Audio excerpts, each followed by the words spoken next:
Welcome to the Carnivore Cast, a podcast focused on the carnivore diet and lifestyle, with practical advice from successful carnivores, citizen scientists, and top researchers. I'm your host, Scott Myslinski, and I'm here to speak with experts and experienced carnivores to get answers to your biggest and meatiest questions while helping you live your best life as a carnivore. This episode is brought to you by Optimal Carnivore. Many people I talk to struggle to get enough organ meat on a carnivore diet. There's debate about whether you need to eat organs or not, but I like to supplement with organ meats and it makes me feel better, and many carnivores would agree. Optimal Carnivore was created by carnivores for carnivores. In fact, I was consulted during the formulation, which is pretty cool. They have a unique organ complex that combines 9 different organs: liver, brain, heart, and more, all from grass-fed, grass-finished animals in New Zealand. And taking 6 capsules a day is the same as eating an ounce of raw liver. And it's completely freeze-dried, and they use a very high-quality process to retain all the nutrients. You can use the link in the episode description or the link in my Instagram bio and use the code CARNIVORE10 to save at checkout and support the show. Thank you. Tara Vander Dusen and Natalie Kavoric. Was that close? Kavoric. Same difference. Kavoric. Tomato. Kavoric are an environmental scientist / dairy farmer and a pharmacist / rancher who have been sharing their lives and agriculture stories online as a way to build a community around ag and contribute their voices to an industry and lifestyle they're extremely passionate about. They're the host of Discover Ag, a podcast and soon-to-be docuseries that pioneers conversation around relevant and trending topics in agriculture and reconnects us back to the hands that feed us. Welcome to the show. Thanks for having us. Yeah. We're excited. Thanks for coming. Thanks for taking the time. I'd love to hear kind of each of your stories, like what brought you to agriculture and the world of farming and ranching. Yeah, so I'll start. Tara here. I'm actually a 5th generation dairy farmer. So I grew up on my family dairy in Eastern New Mexico and ended up marrying a 5th generation dairy farmer. And so we dairy farm now with his family and our 2 daughters. My role on the dairy is a little bit unique. I actually went to school to be an environmental scientist. So I do all of the environmental consulting work for our dairy and for my clients' dairies. So anything from manure management to water conservation, just kind of all of that, the environmental side of the dairy. And about 7 years ago, I started kind of sharing online just my day-to-day life on Instagram.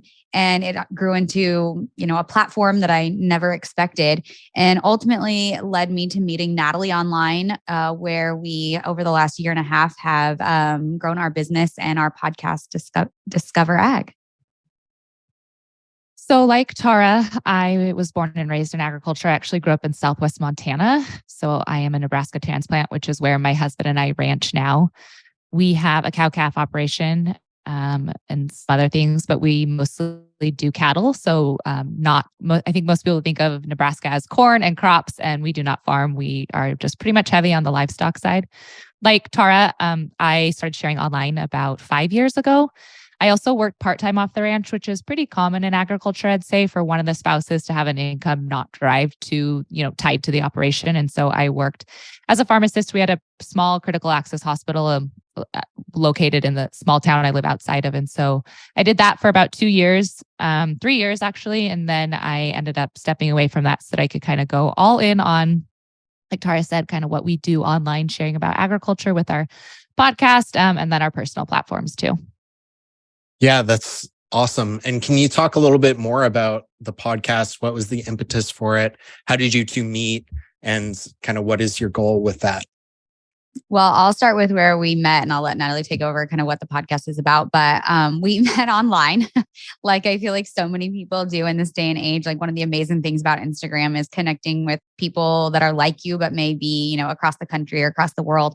And so at the time, thinking back 5 years ago when Natalie started sharing, when I started sharing, there wasn't a ton of women in ag sharing online. And so we were kind of like drawn to finding each other, seeking each other out, see what just bonding over our shared experiences of sharing online and, grew a friendship from there, met in real life for the first time in 2021. And then ultimately by the end of 2021, we had realized we had a lot of like synergies and similar ideas and just places we wanted to go with our businesses and our accounts. And so we kind of teamed up and created the Discover Ag podcast.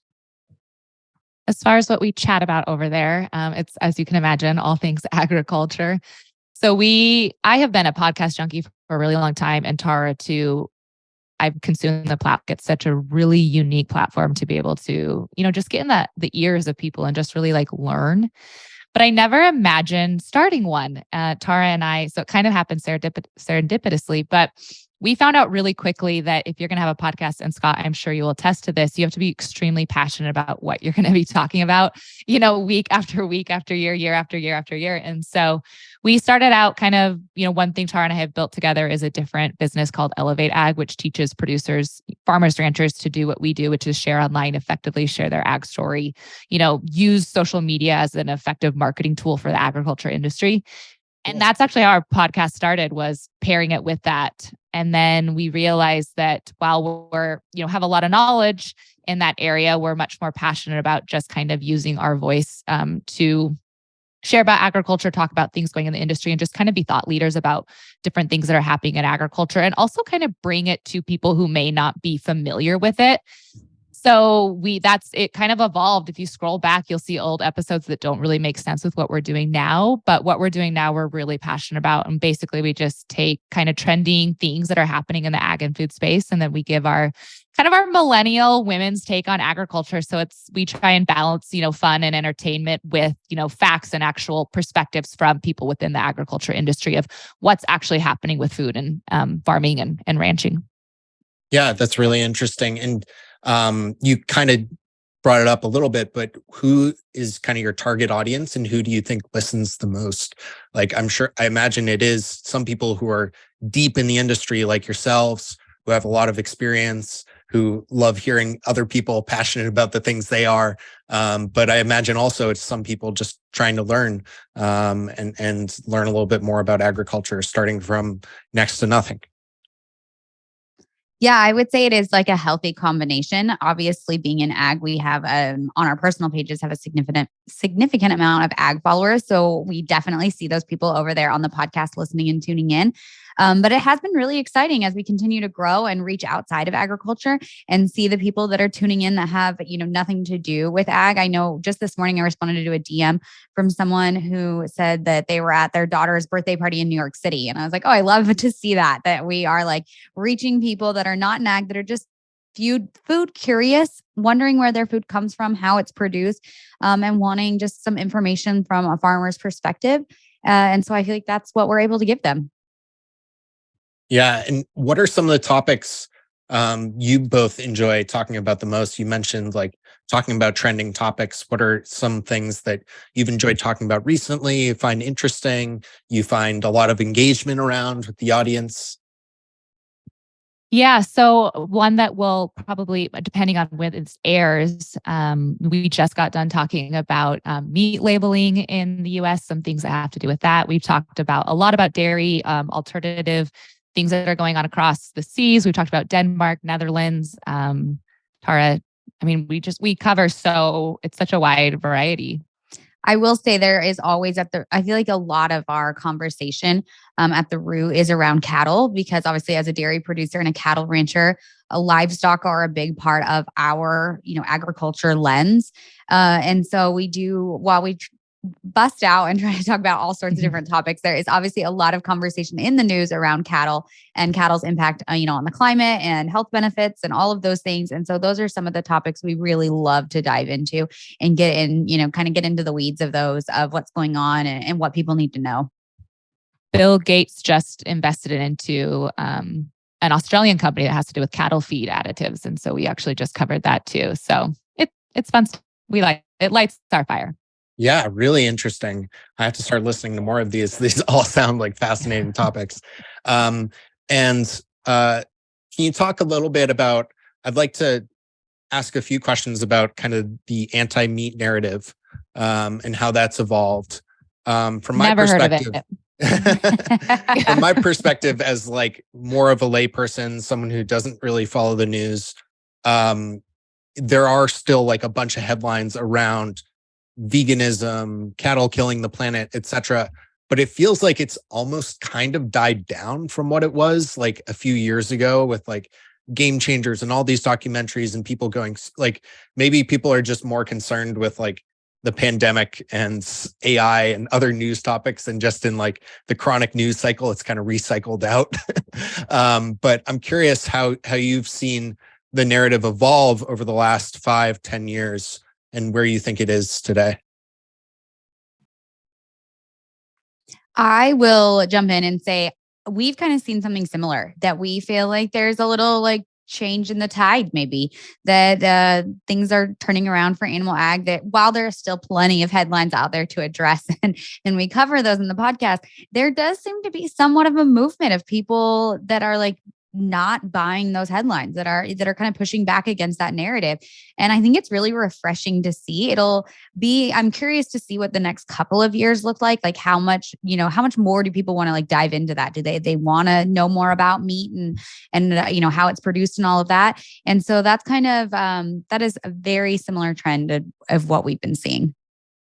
I also think we're starting to see more vegans and vegetarians speak out about their experience, which I think helps a little bit, because before it was kind of the excitement of getting into it. And a lot of them, do feel good right away based off of like lifestyle changes they're making as a complete whole to their life.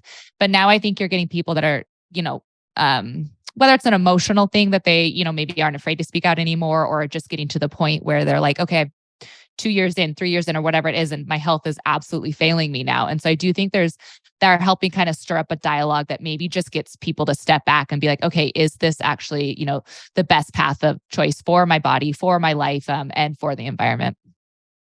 Yeah.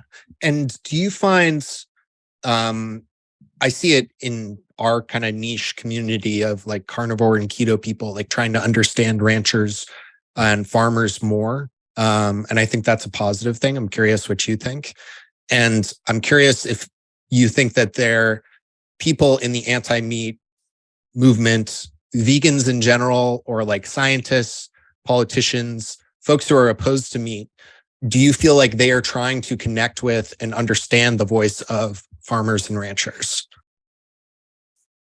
I think my opinion on that is like, my overarching opinion is kind of no. I don't think that people are always willing to like kind of reach across the aisle, or in this case, like reach across, the country out to like rural places like Nebraska and New Mexico where have the livestock and go out and see what it's really like. I mean, I think one of the things, and Natalie can touch on this as a cattle rancher, like people don't even realize that most of our beef spends a majority of their life out on rangeland, grazing cattle. That is the majority of our beef here in the country, even though it is grain finished. And so there's just these huge disconnects. And so I do think they go in, with what, for whatever reason, they've gotten an agenda and they're going to like kind of stick to their guns about it and not necessarily open to having conversations and learning more and kind of seeing the other side.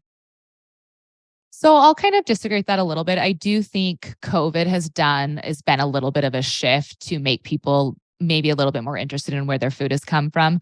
You mentioned, the pro meat diets. And I do feel like when I tune into those podcasts, I will hear interest in, because most of them are trying to source, the best. If that's what they're eating solely, a lot of them are going to be trying the best source of what they consider in their mind, or questions around like, what's the best source of meat we can provide or, get source for our family.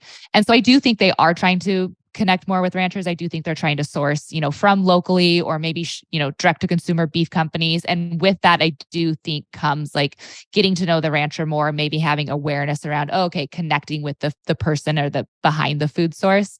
As far as the opposite side, I feel like, in my personal opinion, and I think this is actually part of the changing shift trends, as you mentioned, like politicians or celebrities or bigger names like wanting to reach out. I don't know if they ever truly stood behind those, that diet or that lifestyle. Sometimes I wonder if they just knew it was what was like trending isn't the right word, but maybe like what the mass consumers were interested in.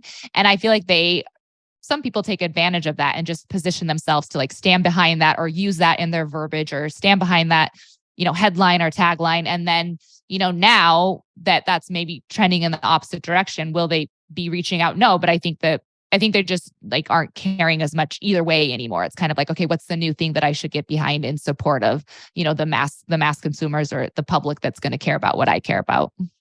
I'm actually really glad Natalie broke that into two groups, because I do agree with you there. I think like the politicians, Natalie and I share a lot about how sometimes like the shareholders of big companies have one opinion about how they want to see food and different things, ingredients move.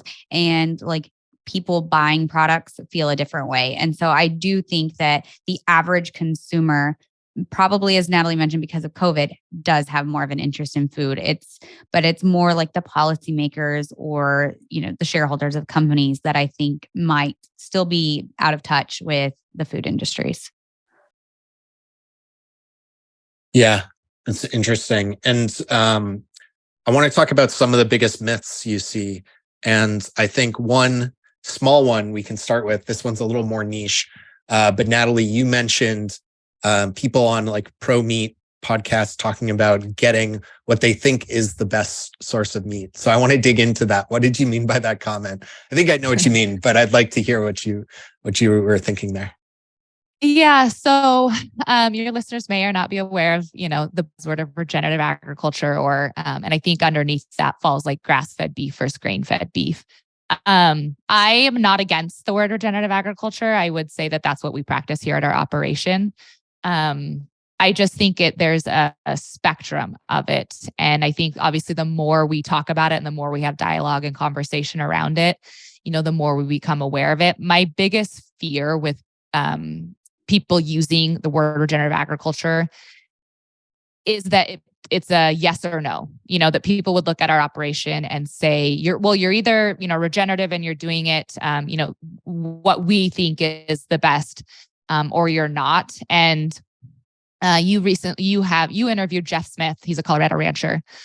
I really admire him. He went on the Meat Mafia Boy podcast, and I felt he did a really good job of explaining, that the soil in Nebraska is going to be different than the soil in Nebraska, going to be different than the soil in Georgia. And so, the rainfall in New Mexico is going to be different than the rainfall in, Washington, whatever it is, all these different things that we take into effect as ranchers, it's going to be different everywhere. And so this idea that regenerative ag is a simple definition or a one size fits all or a yes or no just really isn't true. Our job as ranchers is to make the best choices for our operation based off all the different things to be regenerative. And so I'm happy people are using it and tuning more into it and getting interested in it. I just some fear comes with it. About the term. As far as getting into like grass-fed versus grain-fed, it's kind of like, we can go down that rabbit hole if you want, but I think there's a lot to be said about it. Yeah. And I've had Jeff talk about it too. He's actually been on the podcast like 4 times. He's a good friend from Colorado Craft Beef, and others. But yeah, let's talk about it again. I think it's something that's a common myth that people don't fully understand. Like those terms are used very liberally: grass-fed, grass-finished, grain-fed. Can you talk about some of the differences there and why grass-finished beef may not always be, why grain-fed beef or grass-finished beef may not always be more environmentally friendly or healthier or even viable in certain circumstances? Yeah, so there's a lot of places we could take this, but I feel like the first place my mind goes, you mentioned like environmentally friendly. The carbon footprint for beef from a feedlot is actually lower than grasslands, which I think points to how complicated this issue is. That we set these climate goals and these carbon goals, and in actuality, it's such a more complicated system than that. There's benefits of having cattle grazing on grasslands that has nothing to do with the CO2 emissions or the methane emissions. It has to do with the biodiversity and the benefit that cattle play to these marginal, grasslands. I think then, it gets into that a lot of our cattle, as we already stated, like are out on grasslands, spend a majority of their life on grasslands before being finished in a feedlot. And then another thing that Natalie and I have covered on the podcast before is, the amount of beef that we import that is fed and grass finished comes from New Zealand and Australia and different countries where the climate may be more suitable to having grasslands than, the entire United States. Natalie mentioned differences between between states. New Mexico, we talked before we got on the podcast, you've been there. It is not exactly known for its like rolling green hills where we're able to graze tons and tons of cattle. It's pretty limited, pretty sparse land. So there's just instances where providing cattle with a different feed source can be actually beneficial. Like from the dairy side, on our dairy, we're able to feed cattle a number of different byproducts that would otherwise end up in landfills. And so just because it's not grass doesn't mean like it's bad. We work with a nutritionist to plan their diets, make sure they're getting a well-balanced meal. They still get grasses, even though they're in pens and corrals. And so it's just a more complicated system, I think, than most people realize within beef and dairy. One thing Tara and I really stand for is food choice. And so if you were to look at, and kind of what Tara is saying is if you're to look at, grain finished versus grass fed, it's a spectrum, right? There's pros and cons to each. And I think at the end of the day, we're probably in agreement with a lot of your audience that meat is just one of the healthiest, most nutritious things we can put in your body. And so I feel fortunate that we have the option for people who care about having, the pros of grass fed that they can source out and do grass fed, and the people who care about maybe the pros of, grain finished and choose that for their family have the option to, go out and source that. And so I think at the end of the day, the most important thing when we step back is that we're just getting meat in the diet. And, from the environmental standpoint, there are going to be pros and cons to the grass finished versus grain finished. And then there's also going to be, when it comes to nutrition, there's not there are minute differences, but not major ones. And so I just think whatever choice you want to make that's best for your family is, go ahead and make it as long as you're putting meat on the plate. Completely agree. Yeah, absolutely. I think that's really well said.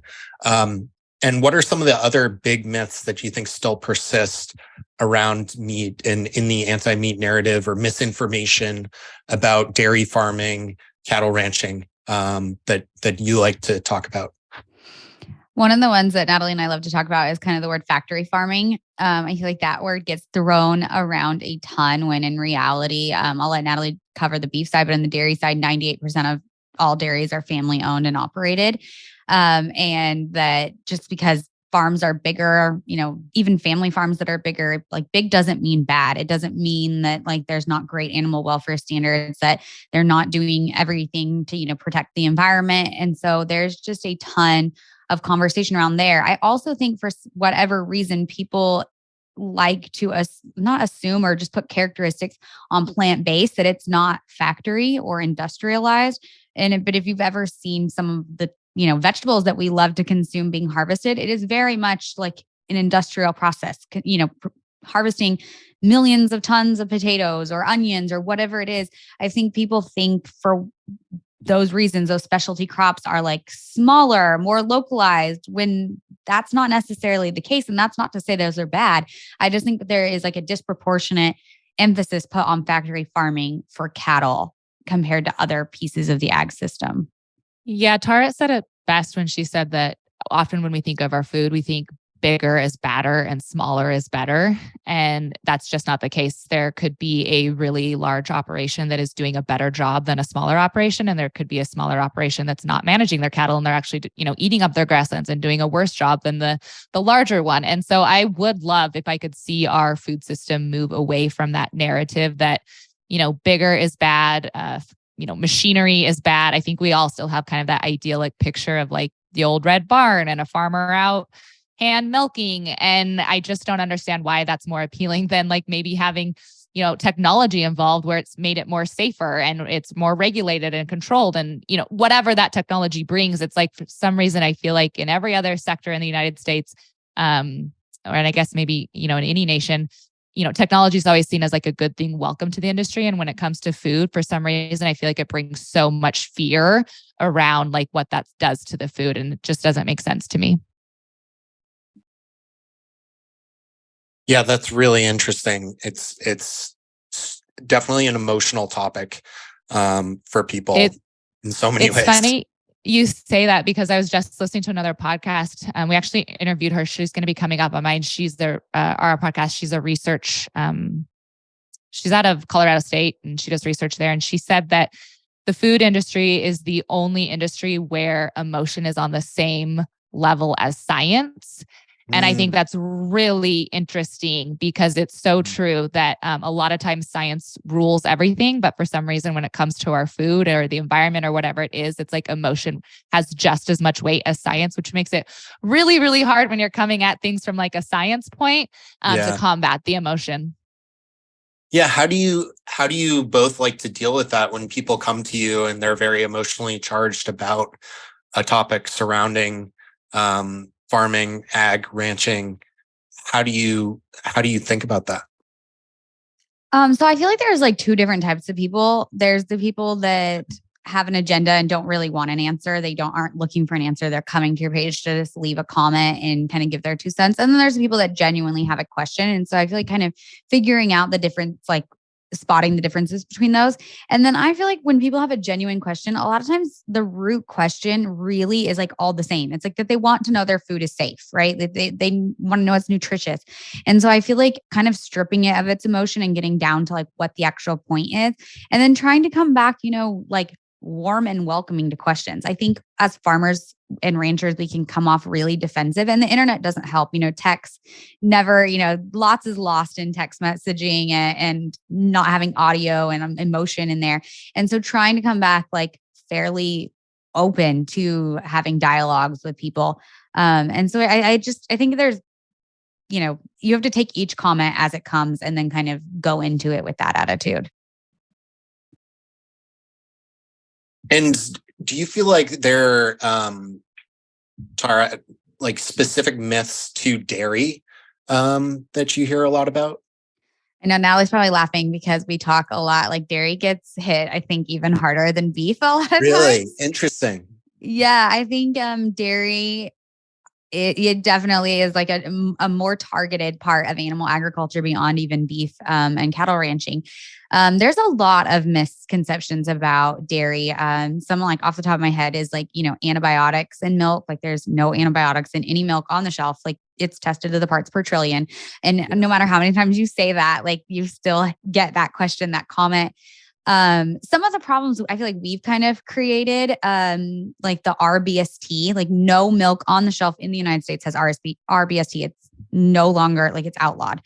And even before it was outlawed, like I think it was something like 98% of farmers didn't use it. Like it was nobody was using it.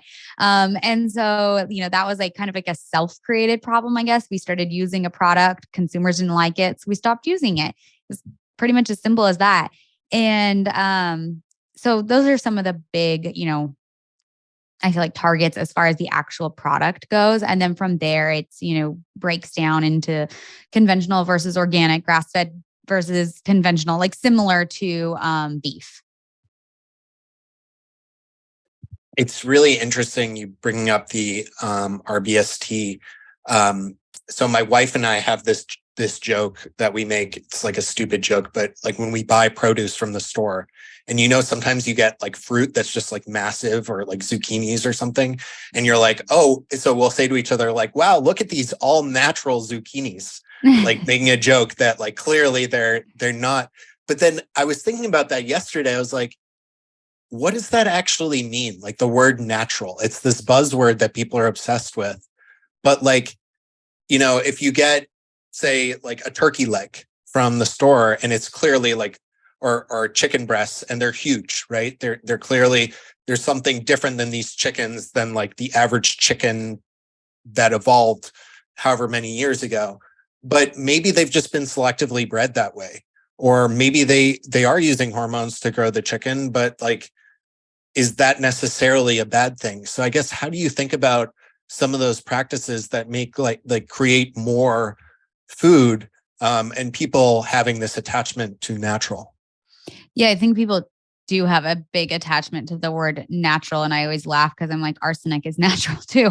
And it's wiped out plenty of populations.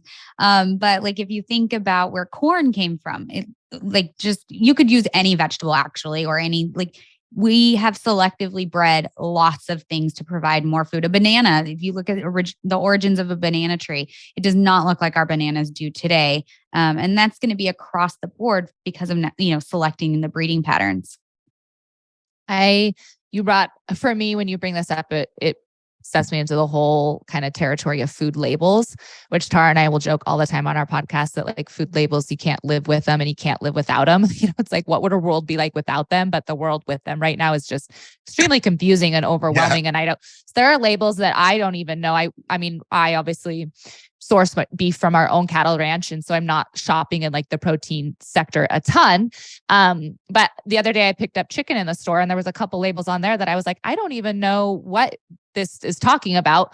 Luckily, because I'm close to my food source, I don't fear my food source, so I was like, well, these labels are probably, or who knows what was behind them, but they didn't instill fear in me. But that it makes me just, empathize for the people who aren't as close to their food source. And so they do fear, have questions about it, because if I didn't, I probably would be like I probably would have walked away from the meat sector without it, because I was like, these labels, whatever, they weren't helpful. They were confusing and scary. And so I always just like to, encourage people that the closer you can get to your food source, the more you know about your food source, the less fear you will have about it, whether you actually understand what the label means or recognize it as just like a gimmick, whatever that says, whatever that means. I know that, chickens don't have the hormones, or the milk doesn't have the RSBT, or whatever it is, because I know that. And whatever this label is trying to invoke in me, you're not going to fall for it. Yeah, that's a really good point about invoking emotions through food labels. I feel like in a lot of ways they are manipulating people's emotions. It's still going on, but years ago, like labeling everything gluten-free, like this is gluten-free water, this is gluten-free chicken breast. Like you're just trying to capture people's what is the term for it? It's like green something. Greenwashing. Greenwashing, exactly. Yeah. Yeah. I saw a Twitter post the other day that was talking about the GMO. And I feel like, I don't want to speak for all of agriculture, but I do feel like that's one label, or the gluten-free, sorry. Well, even GMO too, because they'll stick that label on things that don't have GMO at all to begin with either. Same thing, like you said, with gluten. And so when you're in agriculture, there are people that are like, I specifically shop for products that don't have that label on it, because I feel like it is greenwashing. Like it's totally misappropriating, the use of it. And they just don't really stand for it, again, because they know the food source and they kind of understand sure, it's gluten-free, but it was never, you can't even have gluten in it. Same thing for GMO. Sure, it's GMO free, but there is no even GMO source of that, possible on the planet. And so like, why is the label on there? Like, what's the point? On the flip side of that, the co-op that we send our milk to is a part of the co-op that started Fairlife Milk.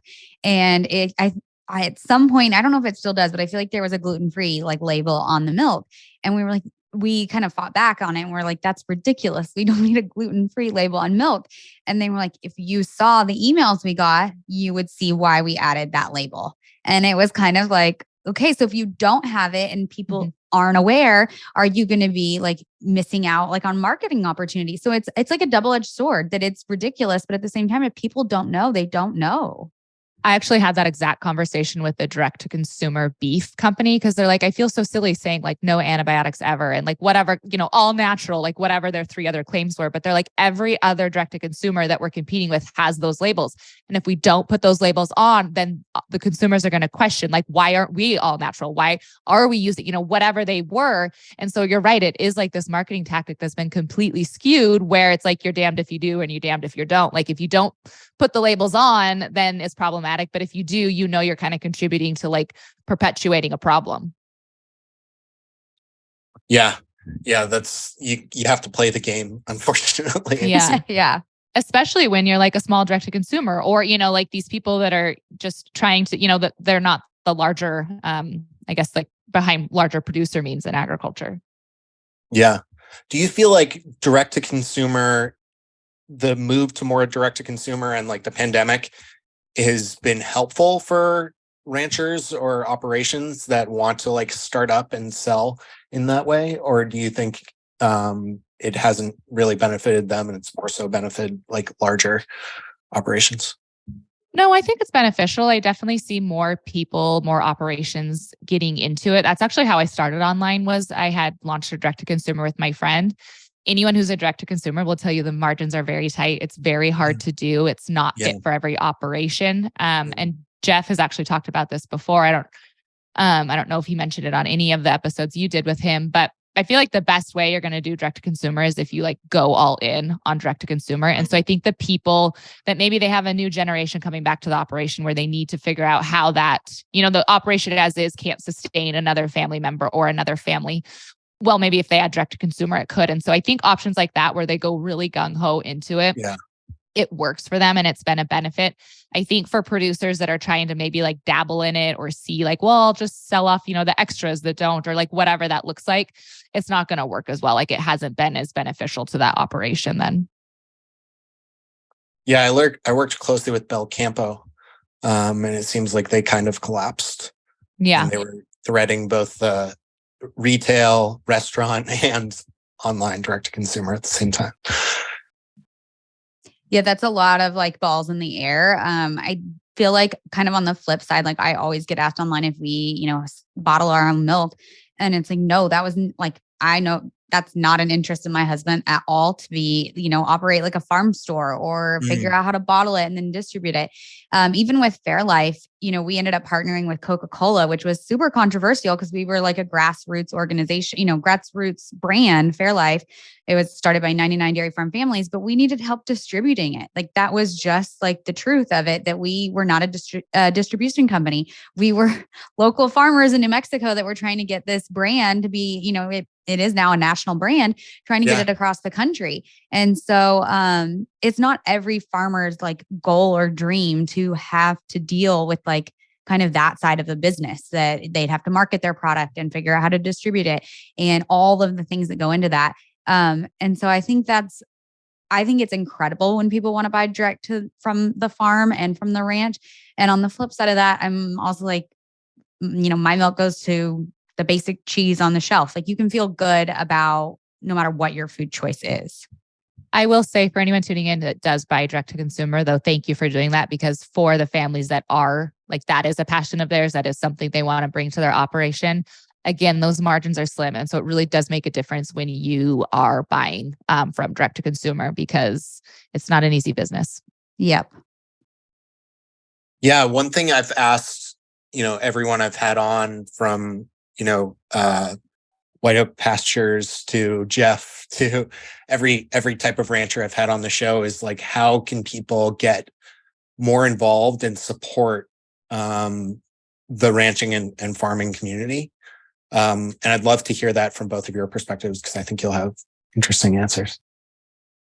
So I would say a couple of things. As Natalie mentioned, I think like if somebody has a direct to consumer beef business and that's something you want, or direct to consumer pork or whatever it is, and that's something that's passion for you, find someone and source it from, a farmer or rancher, Also, just, there's lots of farmers sharing online nowadays.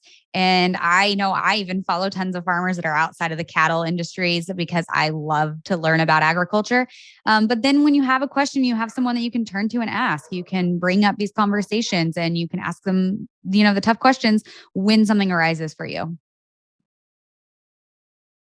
I'll echo that. I mean, I think you can financially support a farmer. You can emotionally support a farmer. I think it goes a long way when people start taking interest in their food and questioning maybe mainstream headlines or conversations they're having at dinner tables or something they overheard at the, coffee shop, wherever it is. I feel like that is a really good way to support a farmer, is to maybe start bringing the nuance into the conversation that, only we can bring into it.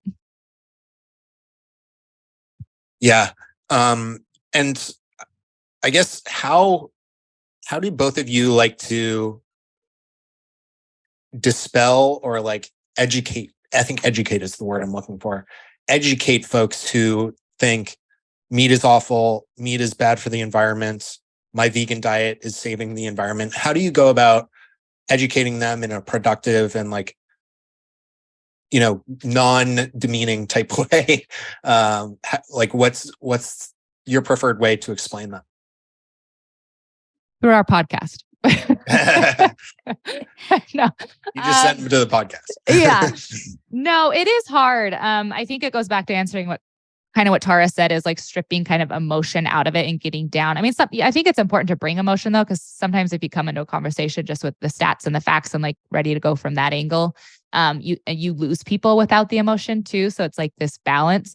I used to advocate pretty heavily on my personal page, on Instagram. I devoted a lot of my time and energy to that. It was something really important to me, and it still is, but I think that ebbs and flows, and it ebbs and flows on how you do it too. So, sometimes I'll make a reel that, is more fact-based and, is maybe holding a sign that has stats and information. And maybe sometimes it's just, casually sharing something in the caption with a reel of my family so that they can connect it to the food source. I think it's important that we bring all the different ways into the conversation, when we're trying to share more about agriculture, whether it's from a science-based, standpoint or that emotional standpoint. Yeah. And I'll add, I think sometimes I feel like there's different ways to approach this. I feel like I tend to be more fact-based and have like advocate pretty hard. And then I see other accounts that are the way they advocate is by simply like showing you the day-to-day life on their farm or ranch. And that's enough. Like just showing what's going on. And even I've had videos where I've just shared what we're doing, and I've had comments that are like, well, where can I buy your milk? And it's like, our farm is just like an average American farm. Like we're not really anything special. You could buy our milk by just going to the grocery store. And so just by opening yourself up and just showing that day-to-day life goes a really long way. And then, adding in those facts, like Natalie said, I think just like improves the conversation, gives you credibility there, and just kind of backs up what you're obviously sharing. And what are some of the facts you hear, and what do you counter them with? I would say a big one in the cattle world is like, the headlines that are kind of like, cattle are the main contributor of greenhouse gas emissions. And in actuality, in the United States, cattle account for less than 4% of greenhouse gas emissions. Like that is probably one of the biggest ones around the environment. When transportation, energy, the major sectors account for 80% of greenhouse gas emissions. It's pretty far stretch when you see the headlines saying that, cattle are the number one problem.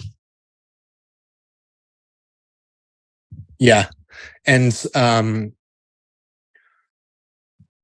like, do you go towards educating people around like the impact of the other food they're eating too?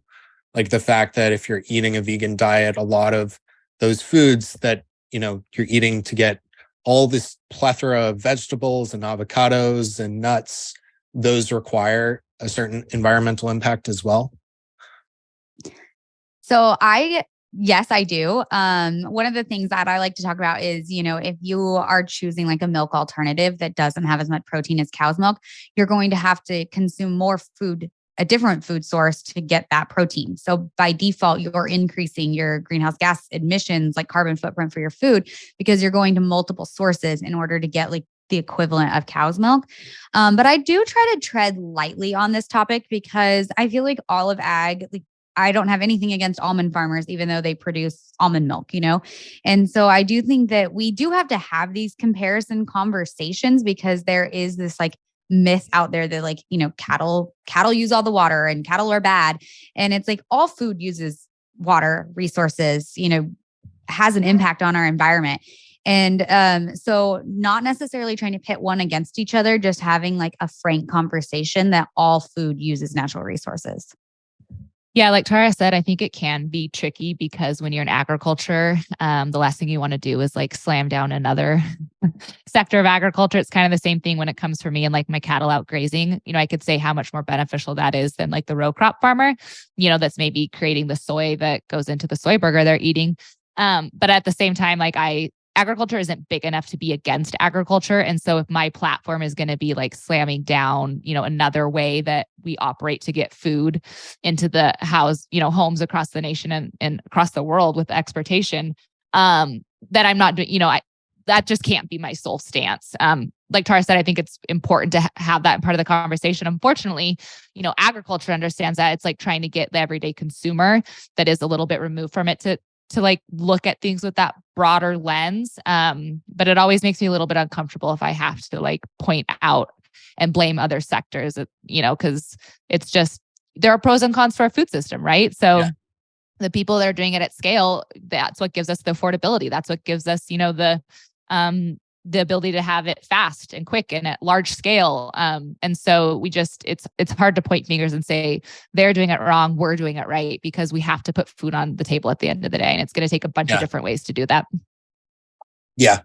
Yeah. I appreciate that. I think you're doing the right thing by not pitting different parts of the agricultural community against each other. It's only going to result in more negative things. Right. Which is why going back to like grass fed versus grain fed, I'm always like, it doesn't matter. My family, we're conventional. So we'll finish, the beef we raise here will go into, the beef supply chain. It would go into a feedlot and then eventually into restaurants or grocery stores. But that doesn't mean that I'm not I have so many friends that are doing grass fed finish, and I'll direct every single person I can to them to do that DTC from them. It's just not better or worse. It's just different. Yeah. Yeah. And I forget what I was going to ask. Around the idea of one thing I hear people say a lot is like, but the world couldn't sustain everyone eating this amount of beef per day. What do you say to that? Like the idea that there is a limit on the amount of animals we can produce and eat because of like the amount of land or the amount of resources or water that people think we need to create an ecosystem of animal agriculture. Oh, Natalie, I was going to let you take that one. That's okay. Yeah, I can take it. So I guess when this gets brought up, there's two things that come to mind for me. One is that ruminants are actually the only thing that are adding to the food system. And that is because they're upcycling essentially. So they're taking grass, things that, we cannot consume as humans, byproducts. They're taking up actually 86% of what we feed cattle is non-edible to humans. So not only are they, taking that food source out of, landfills or, not going anywhere, they're turning it into food. So they're actually adding to the food system, I guess, as a whole. As far as like, arable versus non-arable land, the documentaries love to talk about how, cattle are using, whatever large percentage of the land it is. We're giving that all the way to grazing animals. And if we just took it away, then, whatever they want to do with it, we'd be able to. But they always leave out that the cattle are there for a reason. It's because that's the only thing that land can be used for. It's either too rocky, too steep, too hilly. There's not enough water, like whatever it is. Our ranch is a really great example of that. We're in an area known as the Nebraska Sandhills. And if you follow me on my personal page, you'll see this summer that I'm out on horseback moving cattle in an area that could not be planted. Like we could not put crops there. You could not grow anything there. The sand, it's called sandhills because the soil is actually sand. So it's not really great for growing. But what it is great for is cattle. It is phenomenal what cattle have done to our ecosystem in the Nebraska Sandhills. And so I think that's, those 2 points are what I bring into the conversation, is that cattle are actually upcycling and then they're turning that grasslands that couldn't be used for anything else into beef that we can eat. So you're saying you're not growing avocado trees in Nebraska, Natalie? No, I don't want to switch anytime soon. My green thumb is not very good. Yeah, I think that is a big part of the conversation. Also, ruminant animals are the only animals that actually make protein. I know Natalie said like that they're contributing to our food system, but they are the only like organism on the planet that actually makes protein, which is obviously a really important piece of this entire conversation from a nutrition standpoint. Probably one of the reasons we all love beef and dairy so much is that, those nutrients that we have to get from them. And so I think that piece has to be there as well, that nutrition side of things. We can talk about sustainability and all of these things, but we ultimately need to be getting the nutrition to live, our optimal lives. That's one thing Tara and I have been actually talking a lot about is like on this quest for sustainability as a nation, are we, losing the nutritional standpoint about it? Like where are we positioning ourselves nutritionally in this quest for sustainability? Yeah, absolutely. I think that's something folks in the carnivore community do well, is talking about, you're creating a lot of suffering and disease by denying people access to meat, bioavailable protein, bioavailable nutrients. And, there's interesting research that infants and babies who aren't exposed to adequate levels of vitamin A and other nutrients that you'll find most commonly in meat are more likely to develop autism or things like that. So it's kind of like this it creates another ethical dilemma of like, is it really right to deny us, a proper life by eating vegan or whatever? 100%. I think any conversation that talks about removing nutrition from the food system is extremely irresponsible given, even in the US, I think we generally think of us as being a food secure nation, which we are. And also, like a healthy nation, we are, from a general standpoint. But I think if you get down to the nitty gritty details, like we still have, iron deficiency. It's rampant in the US. I mean, we still have a lot of health concerns. We're, caloric positive and, nutrition negative. And so I think that talking about removing, like Tara said, one of the things that provides our ultimate source of protein is just really irresponsible, in my opinion. Yeah. Well, this has been fantastic. Thank you both for coming on, Natalie and Tara. It's great to meet you both, hear more about you. I have a lot of listening to do. I'm really excited to dig in more to the podcast. I wanted to ask what's going on with the docuseries.